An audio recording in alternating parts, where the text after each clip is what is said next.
anytime on a daily basis when a manager walks on the floor and your employees are genuinely happy to see you versus hiding, that has been the change that I see. That's a story that can be told over and over again, day after day. The smiles on the people's faces and genuinely, people walking up to say hi and greet you when any manager on any level walks through the lab. That's a real win there. Hi, everybody. I'm Elizabeth Swan. And I'm Tracy O'Rourke. And we are from GoingSixSigma.com. And you are listening to the Just in Time Cafe podcast, where we bring you fabulous apps, polls, news, books, and people so you can build your problem-solving muscles. Awesome. So, Elizabeth, are you meditating? Why are your eyes closed? Well, the book we're highlighting says napping makes you smarter. Yes, but not until the mid-afternoon. All right. Okay. Multi-sensory inputs help too. So probably he meant coffee? Definitely. I'll meet you in the private dining room. Okay. So what's the lineup, Elizabeth? Another great menu brimming with brain food. For today's special, it's your interview with Jeff Constanzer and Carlos Vallejo of Costco. For today's appetizer, we'll cover an app that lets you know if anyone's paying attention to your emails. In the news, we'll relay an amazing story from the state of Ohio about how they made it 96% easier for nurses to renew their licenses. And for the printed page, we'll tell you about the 12 ways you can take advantage of your brain so you can do better at work, at home, and at school. A lot of great stuff, so let's get to it. Yeah, I really want more advantages from doing better at work and school and at home. Can't wait. Who wouldn't? Remember to stay tuned for this month's coupon code in order to get a discount on GoLean6Sigma.com's online training. Let's get to our appetizer.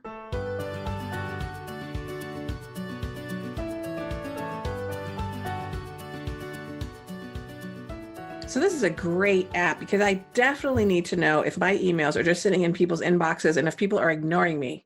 I know. It's a sad thought, but I'd like to know that too. This is an app I read about from Dory Clark. She's a marketing strategy consultant who wrote the book Entrepreneurial You. And she sent out a list of what she thought were great productivity tips and apps. And Boomerang was one thing she really liked. It's an add-on to Gmail. So not for Outlook, not for Apple Mail. But if you use Gmail, I think it has really cool features. Like what? Well, one of them is you can set your emails up to send later. So maybe it's 3 a.m. Maybe you've got people like we do who are in Hawaii or Australia or in Europe, and you don't want to send them emails when you know they're not paying attention. So you could set it up to arrive Monday morning or what Monday morning is for them. And there's no need for Wi-Fi. Once you set that up, it takes over and just makes it happen when you scheduled it. Very cool. I would agree. I think that is wonderful because we talk about leaders all the time that they work on weekends. And if you work on weekends, chances are the people that report to you are following your lead. And so this is a great way to give them time back so you can actually work on weekends, but you're not forcing other people to work that report to you. And so sending those emails on Monday, I love that idea. And I really think leaders should really be mindful of when they're sending emails and when they're working because their people feel like they have to do it too. You're sending a message. You're right. It's like, there's no you time. You all belong to me. Yes. Okay. It's also got a feature to check if people responded to your email, right? So sometimes we send off emails and we're like, okay, that's done.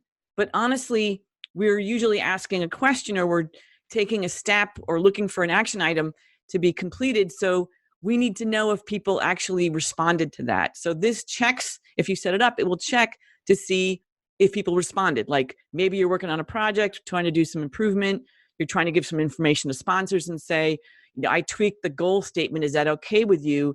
And this thing will tell you after 1 week, hey, they never got back to you. So you can do a second follow-up message, something like that. I love that. Doesn't that sound useful? Yes, very helpful. I can't tell you how many times I've sent people stuff and I didn't hear anything and then I forgot about it until it was too late. Yeah, that's a big deal. I really like this. And the other one they have, it's this separate meter that runs off to the side and it's checking to see how respondable your email is. And this is hilarious. So it's got, what is the subject length? What's your word count? What's the reading level in your email? What's the question count? And if you get the pro version, it tests how polite you're being. It's got It's got a politeness meter. And this cracked me up because I had a colleague that, she would just launch into the middle of her thought process. It was no like, hi, how are you? How was the weekend? And, just, I think it was a little bit, sometimes I looked at her emails and I'm like, hey, give me a little opening here.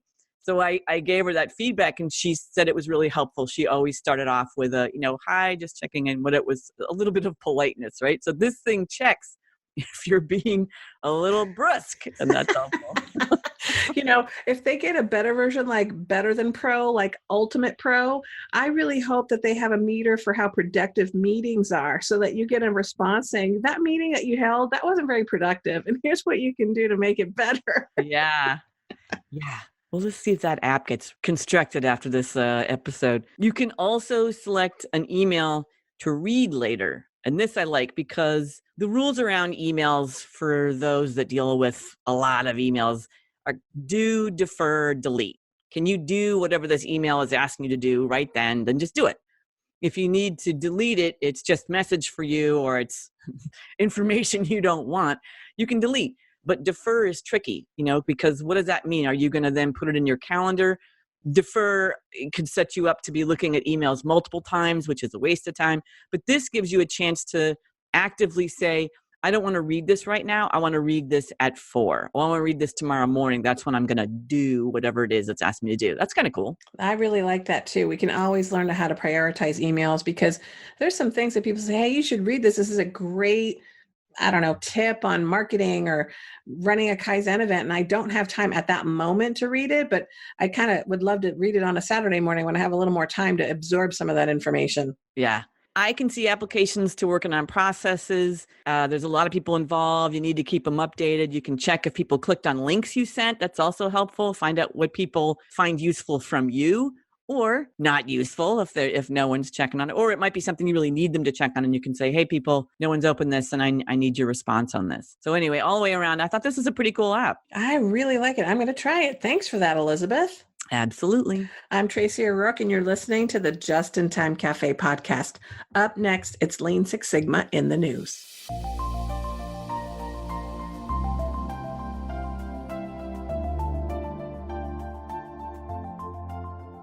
So this is a great story because it highlights how the pain of some government processes is totally unnecessary. I know, Tracy, and I know this is near and dear to your heart. You have done a ton of work within government industries or government processes.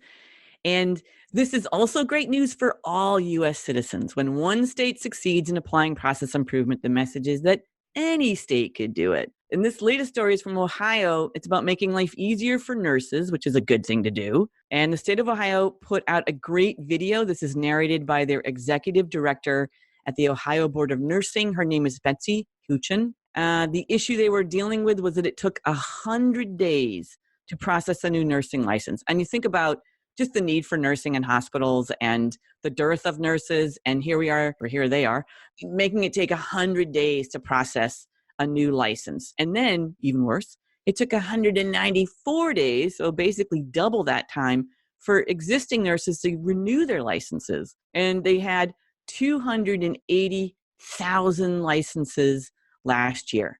So this is just, I know, is this not reminiscent of things you've run into before? Yeah. Wow, that is painful. 194 days. Ugh.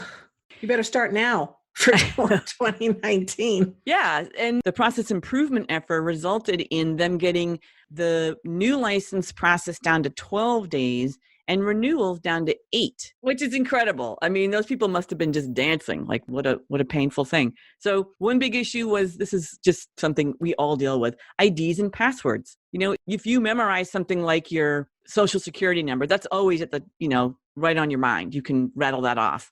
But if you use an ID or a password once a year or however often you've got to renew your license, then you don't remember it. Do you remember where you put it? The whole thing is, do you put it somewhere online where someone else could find it, or do you put it on a piece of paper? And where's that piece of paper? So that led to thousands of calls and faxes and emails trying to figure out, hey, what's my ID? What's my password? Isn't that just so common? Yeah, and that just reminds me of all the pain I go through with creating passwords and some of these new rules, like you can't use a password you've used for the last 5 times. What? And you That need is them. painful. It's painful. It's modern living. It's painful, but there's just got to be a better way. So it looked like they did a big cross-functional swim lane map. They had in the video, you could see the different people. They mixed it from different areas that all were impacted in this renewal process, in the licensing process. They removed paper from the process. They let people look up their own passwords online. They got rid of notarizations. They went online. They even had savings, right? They saved like $86,000 just on paper and the other aspects of the old process. And they also saved tons of staff time, and nurses got to start helping patients sooner. So that's just a really great story. Yeah, I'm still amazed that they went from 194 days to 8. Wow, that is really impressive. And they just must be jumping for joy. I know. So great job, Ohio. We're giving you a shout out. Well done. Keep it up. I'm Elizabeth Swan, and you're listening to the Just in Time Cafe podcast. In a short while, we'll get to hear Tracy's interview with Jeff Constanzer, Director of Operations, and Carlos Vallejo, Continuous Improvement Manager of Costco. But first, it's the printed page.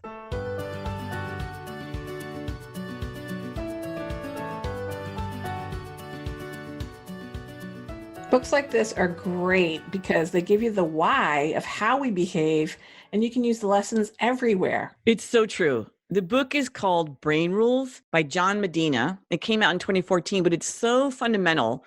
It's worth sharing with our listeners. I'd seen it. I knew it was out there, but I keep hearing it referenced. I read articles and they say, well, as put out by John Medina in Brain Rules, and as rule number 7 says in Brain Rules. And I'm like, okay, I give up. I got to read Brain Rules. So it's just been a blast reading it.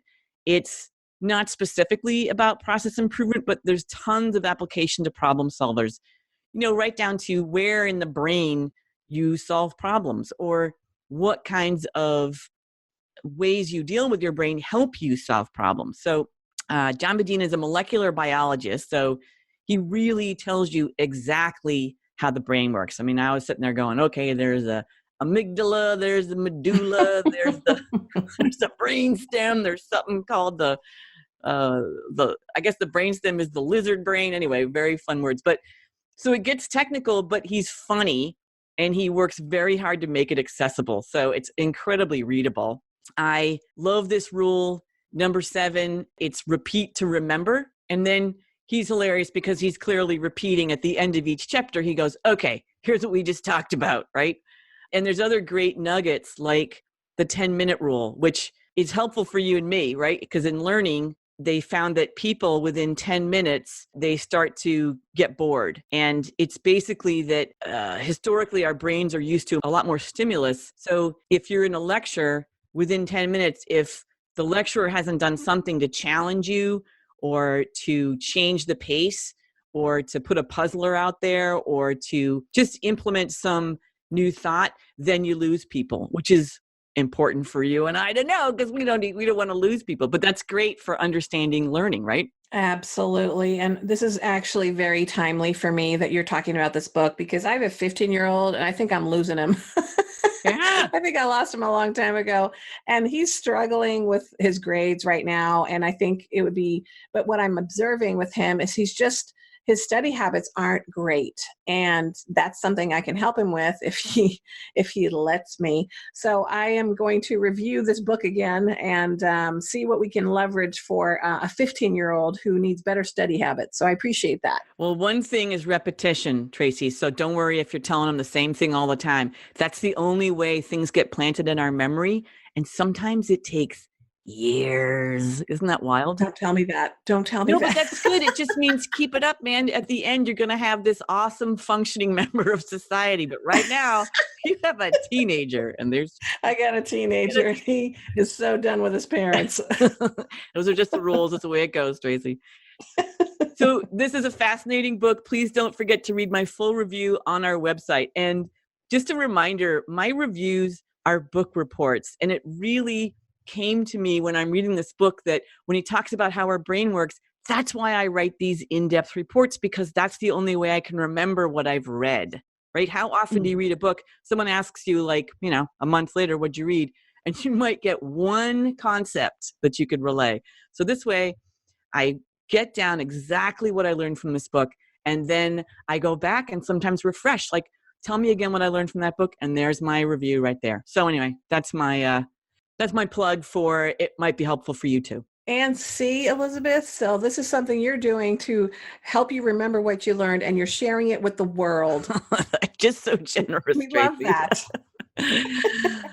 Uh, Okay, it's time to announce the coupon code. This code is for 20% off any of our Lean Six Sigma training and certification courses. That means white belt, yellow belt, green belt, black belt, and lean training. So if you've joined us at the Just in Time Cafe, just use coupon code 20COOKIE. That's 20COOKIE during checkout. Make sure to use it soon since the coupon code will expire November 30th. Coming up next, it's today's special. Tracy, give us a preview of your interview with Jeff Constanzer and Carlos Vallejo. Yes, so Jeff and Carlos both come from Costco. Jeff works at the Costco Optical Lab, and Carlos is the process improvement manager for Costco Wholesale Incorporated, which is a lot of other businesses besides just the Optical Lab. I really enjoyed talking with them. I got to see their facility, the Optical Lab, as well as their packaging facility, and really impressed with how far they've come in such a short period of time. They've been implementing Lean for about 5 years now, and just hearing the things they did as part of the transformation is, I think, very inspirational, and I think you guys are going to enjoy this interview. Looking forward to it, Tracy.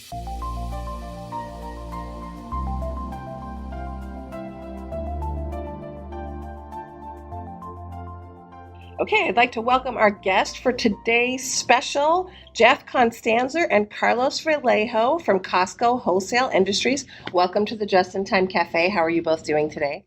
Very good. Thank you. Good morning. Thank Good you. morning. Thanks for joining us today. So Jeff is the Director of Operations at Costco Optical, and you've been here for almost 9 years. Correct. And what have you done? Have you always been the Director of Operations? No, I have been the Director of Operations for last year.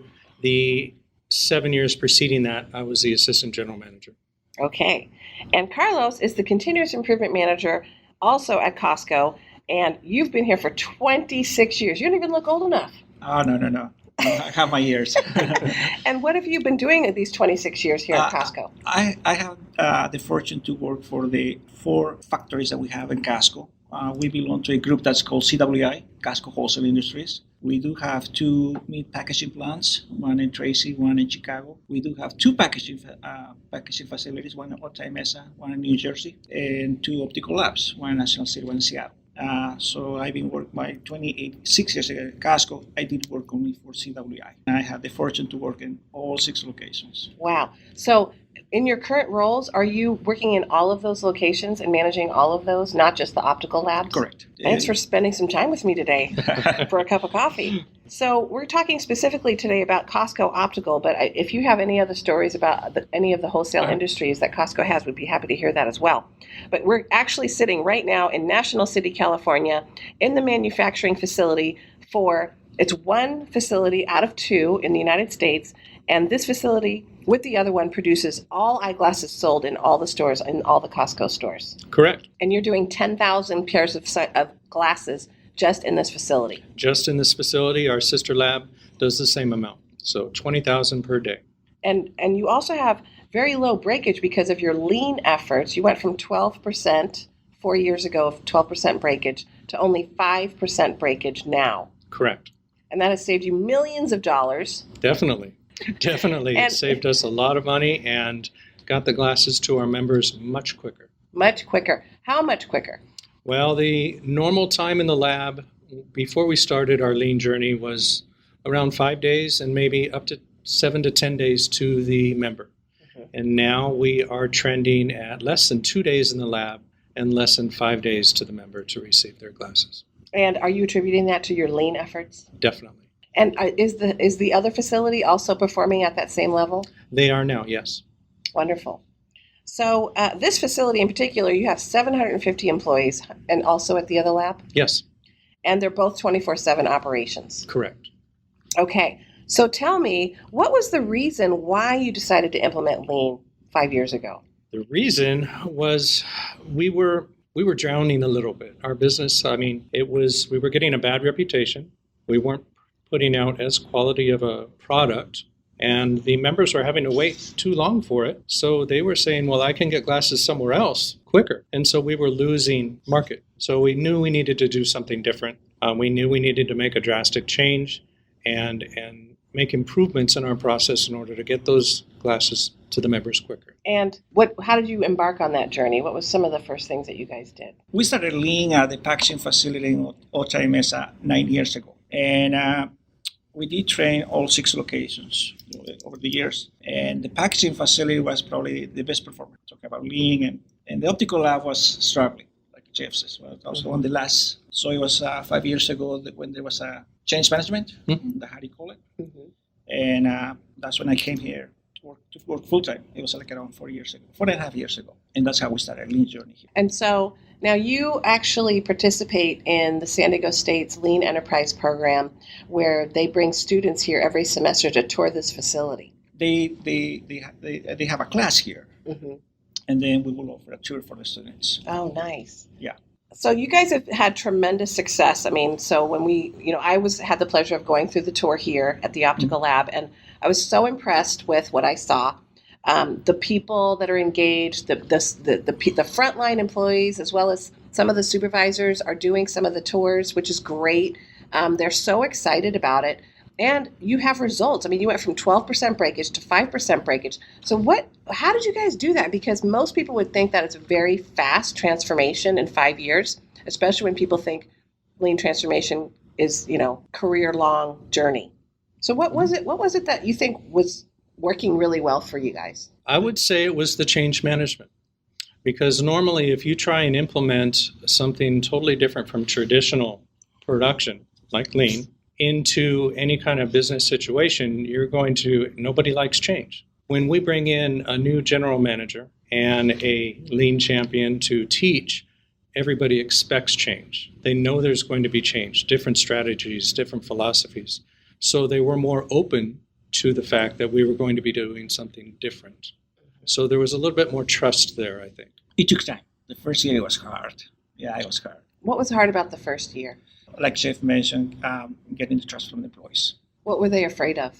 We can talk about a few that are no longer here. And there's always going to be that. There's always going to be that. The naysayers are the ones that refuse to change. Mm-hmm. That was the hardest one. Carlos had mentioned it to me earlier. It was the managers that didn't want to give up the power. Mm-hmm. That's what they did forever. And they went, to tell you the truth, they went to another business that gave them that power. Right. They left and we're grateful that they got out of our way instead of pushing against us. Yeah. So these are, I'm going to assume, leaders, people that you needed to have support the program and they did not want to. Yes. I would say they were more like managers that were not willing to be leaders. Right. That's a very interesting way to look at it. And with Lean, you really do need people that want to lead versus manage people. Mm-hmm. Interesting. So that was probably one of your biggest challenges early on. That was one, and also probably the biggest challenge too was trying to gain the trust from the supervisors, because supervisors also, they have this position that I have power and I know everything, and trying to transform that. Yes, you do have some power, but we want to give you problem solvers, which are your employees. Trying to go through that transformation, it had some challenges the first year. Yes. So what did you do to get the trust of supervisors? First, we had to teach them what's Lean about. Core values are respect for people, and we have change, don't be afraid. We went through that, and once they start seeing that the results from some employees helping the supervisors, we saw some change on the supervisors, right? Trying to adapt and saying, I think this is going to work. But trying to give power away, it was very hard, and that's why we had to work on the first year. Well, it sounds like you've been very successful so far. We still have a long ways to go. Yeah, long ways to go. So what were some of the things that didn't work? Did you run into anything where you tried a tool or an approach and you're like, well, that was a disaster. Let's go back to the drawing board in terms of culture or implementation? Probably right here, we kind of already had the business model done. Probably the biggest challenge we had at the packaging facility when we started our Lean journey, because at the packaging facility, we wanted to start as a Six Sigma. And it was hard because when we started Six Sigma, we were getting on only the engagement of 2 or 3 employees on projects. And in order to have a Lean Six Sigma program, you need to have engineers. And we didn't. We were production employees. So when you try to explain the tools of Six Sigma, we were just confusing the employees. Right. you know. Yes. So that's when we probably 6 months or maybe a year into the program says, this is not working for us. Yes. It was just getting employees frustrated, supervisors getting frustrated. And that's when we learned about TPS. Toyota Production System. Yeah. Mm-hmm. So we went to study TPS very deeply for about 18 months. And we said, this is it. So you felt like maybe the first approach was a little overcomplicated. Yeah, And that was not getting the results you wanted. correct. Mm-hmm. It sounds fancy, Six Sigma. I know. Yeah, It's sexy. it's sexy. But didn't work for us. Right. So when we came to the optical lab, we were already coming as a lean company. So that was a little easier for us to implement the tools. But what other challenges do you have, Jay? I would say the challenges were Carlos came in and, of course, taught all of management, everything, because we need to be able to support the lean concepts. So he taught all of management, then all of the supervisors, then all of the employees. And so everybody is engaged. They're excited about this. And then we come up with projects, and we have the employees doing the projects. So they own it and are proud of it, feel very happy, very fulfilled. The challenges were we were certifying them in lean and giving them projects, and we would have sometimes supervisors in with them, sometimes not, but the communication between them and managers was not there at first. And we learned very quickly that the managers would take a couple steps back and be frustrated when they're like, okay, I knew nothing about this project and they're changing my department. And so that was our challenge, our learning curve on communication. I would say that is one of the largest hurdles we had. Yeah, Okay. one thing we did also that kind of helped us here is we brought consultants to work with specifically with managers, right? So we didn't want for them to have the perception that, this is Carlos's program. Uh-huh. This is not only just facilitating, I'm the little guy here. So we did work a lot with Jerry. Jerry Wright. Yeah. Mm-hmm. Mike also helped us a lot. Mike Osterling. Yes, and Sammy. And Sammy Obara. Yeah. All my buds Yeah, from San Diego State Lean Enterprise yeah, Program. they had a lot of work Yes. with the managers and supervisors, and Yes. that helped a lot. So what kind of support were the coaches, the consultants giving the leaders? What did you think was pretty valuable in helping the leaders move forward? First, explaining the program, view of this is not just Casco, and then teaching them the basic tools of Lean.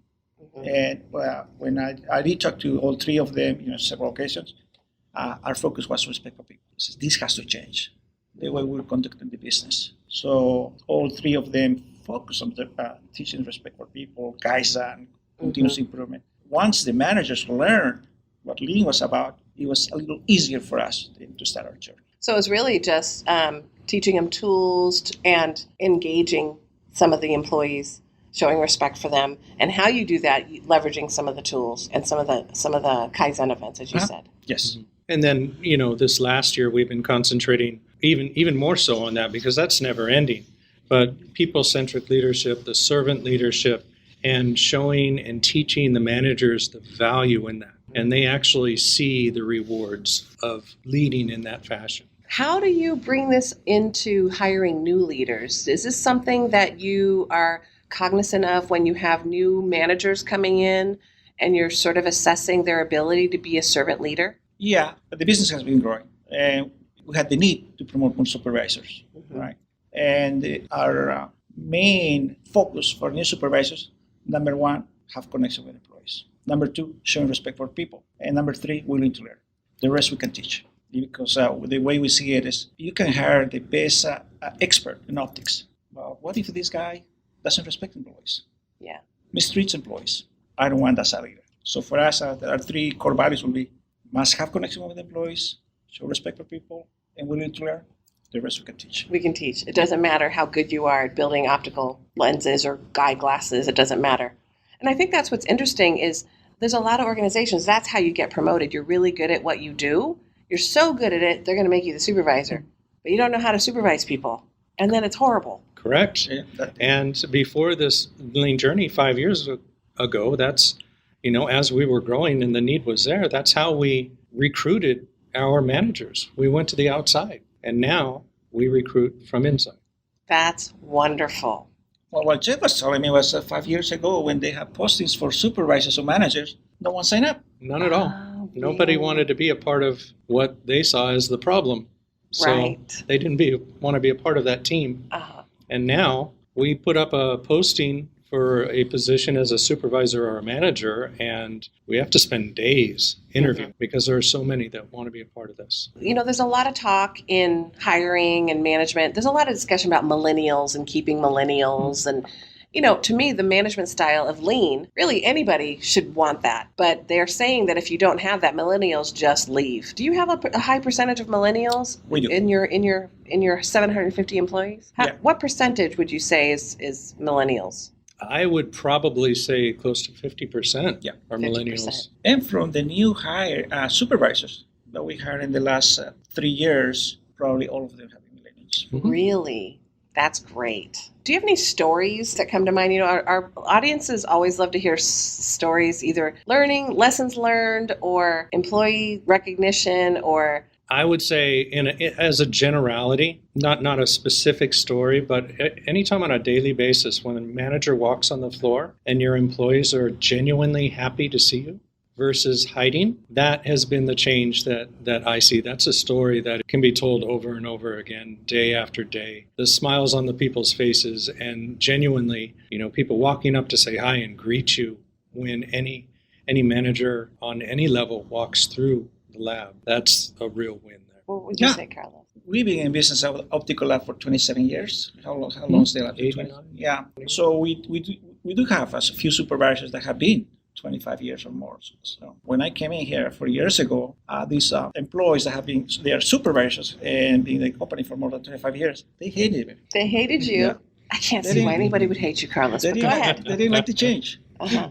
And they used to look at me like I was their enemy, But here. And the last 2 years now, they come say, "Good morning, Carlos, how are you?" And I said, "Well, I was able to make a difference in someone's life.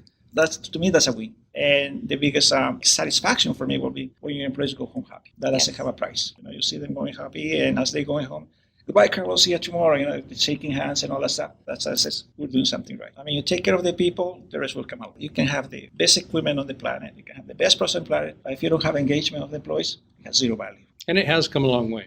You take care of the people and they take care of you, just like Carlos has said. We're getting a lot of recognition from the rest of Costco. Costco is a huge global company. I could say we were kind of like the wicked stepchild around 5-6 years ago. Really? We were a necessary evil because we were supplying glasses, but we were driving business away. And now we're doing exactly the opposite. And Carlos is we're seeing him less and less as he is in CWI, but he's going even further out into the locations. And Yeah, we were training on our locations. We had some distribution centers. In the last year, we have done a lot of work in Mexico. In Mexico, we have 37 warehouses. Nowadays, we have completely trained probably 16 to 17. And each warehouse has an average of 350 to 400 employees. We see the transformation over there.